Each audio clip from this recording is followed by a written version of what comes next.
En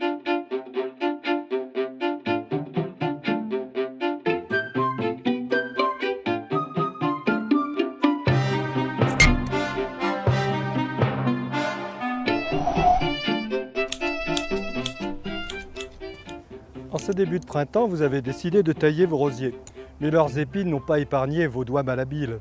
Un accident qui n'aurait aucune gravité si vous étiez correctement vacciné contre le tétanos. Le tétanos est dû au bacille de Nicolayère qui vit sous une forme inactive dans la terre, la spore. Ces spores sont avalées par des animaux qui l'éliminent totalement inchangé dans leurs excréments. C'est ainsi que les épines de vos rosiers peuvent être contaminées par les fientes des oiseaux. Mais toute plaie ayant été en contact avec de la terre, toute plaie ayant été causée par un instrument en contact avec de la terre, peuvent vous contaminer.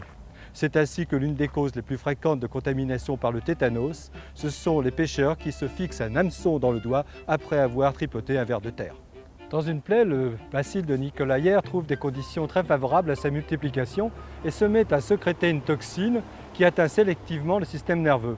Cette toxine va remonter en silence le long des nerfs pendant 7 à 8 jours jusqu'au moment où effectivement au niveau du tronc cérébral des signes terribles apparaissent.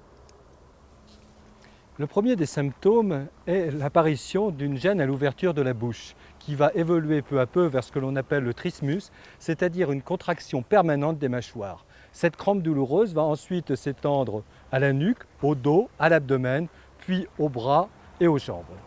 En l'absence de traitement, le malade va décéder par asphyxie et dénutrition. Le seul traitement possible est alors la réanimation médicale, mais malheureusement, les résultats ne sont pas toujours garantis. La prévention par la vaccination est par contre fiable et efficace à 100%. Son inconvénient est qu'elle ne dure pas toute la vie et qu'il faut donc penser à se faire régulièrement revacciner. Qu'attendez-vous donc pour aller vérifier votre état vaccinal et celui de toute votre famille? Il serait quand même dommage que les rosiers que vous taillez aujourd'hui donnent des roses qui viendront fleurir demain, votre demeure dernière.